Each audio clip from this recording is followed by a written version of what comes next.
Hello સૌ હરિભક્તોને જય સ્વામિનારાયણ. સ્વામિનારાયણ સંપ્રદાયના સંસ્થાપક ભગવાન સ્વામિનારાયણ એમની કિશોર અવસ્થામાં નીલકંઠના નામથી ઓળખવામાં આવતા હતા. તપસ્વીના રૂપમાં રહેલી મૂર્તિ તેમની 8000 માઇલની યાત્રા પર પ્રકાશ કરે છે. તેમની મૂર્તિ બધાના મન લોભિત કરનારી છે. તેમની આ મુદ્રા આધ્યાત્મિક જ્ઞાન અને અનુશાસનનું પ્રતીક છે. કરુણા, સહાનુભૂતિ અને સેવાને પ્રકાશ દેનારી તેમની યાત્રાનું પ્રતિબિંબ છે, જે બધાના દિલને સ્પર્શે તેવી છે. ગુરુહરિ પ્રમુખ સ્વામી મહારાજે સમગ્ર સ્વામિનારાયણ સંપ્રદાયમાં નીલકંઠવર્ણીની અભિષેક મૂર્તિ 2001 માં ભરૂચ બીએપીએસ સ્વામિનારાયણ મંદિર માં પધરાવી હતી. ત્યારબાદ બીએપીએસ સંસ્થાના મોટા ભાગના મંદિરોમાં ભગવાન નીલકંઠવર્ણીની અભિષેક મૂર્તિ પધરાવવામાં આવે છે. ત્યારે તારીખ 18 ઓગસ્ટ 2024ના રોજ ન્યૂ જર્સીના પારસીપનીમાં બીએપીએસ શ્રી સ્વામિનારાયણ મંદિરે શ્રી નીલકંઠવર્ણી મહારાજની મૂર્તિ પ્રતિષ્ઠાની ઉજવણી કરી હતી.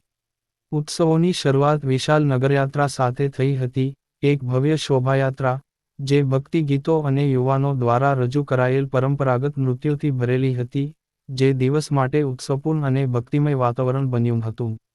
શોભાયાત્રા બાદ પૂજ્ય સંતોએ વૈદિક મહાપૂજાનું આયોજન કર્યું હતું, જેમાં ન્યૂ જર્સીમાંથી સેંકડો ભક્તોએ હાજરી આપી હતી. પૂજ્ય યજ્ઞવલ્લભદાસ સ્વામીના નેતૃત્વમાં મૂર્તિ પ્રતિષ્ઠા સમારોહ યોજાયો હતો.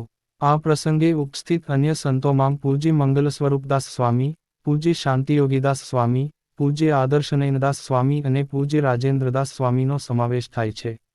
ત્યારબાદ સંતોએ પ્રથમ અભિષેક અને નવનિર્મિત મૂર્તિની આરતી કરી.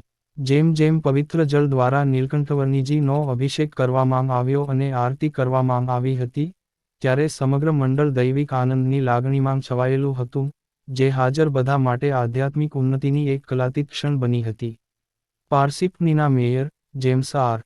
બાર્બેરિયોએ ઇવેન્ટના મહત્વ અને ટાઉનશીપ અને સમુદાય વચ્ચે મજબૂત ભાગીદારી પર ભાર મૂક્યો હતો. હરિભક્તો પાસે મહત્વના અંગત દિવસો જેમ કે જન્મદિવસ, લગ્નની વર્ષગાંઠો, સંસ્મરણો અથવા અંગત બાબતો માટે પ્રાર્થના કરવા અને આશીર્વાદ લેવા માટે અભિષેક કરી શકશે. આ અભિષેક તેમને તેમની ભક્તિ વ્યક્ત કરવા અને ખાસ પ્રસંગોએ ભગવાનની કૃપા મેળવવાની પરવાનગી આપે છે, તેમના વ્યક્તિગત આધ્યાત્મિક જોડાણને વધુ ગાઢ બનાવે છે અને આશ્વાસન અને પ્રેરણા પૂરી પાડે છે. જો તમે પણ સ્વામિનારાયણ મંદિરમાં નીલકંઠવર્ણીનો અભિષેક કર્યો હોય તો અમને કોમેન્ટમાં જણાવો, તમે ક્યાં મંદિરમાં અભિષેક કરેલો. ધન્યવાદ.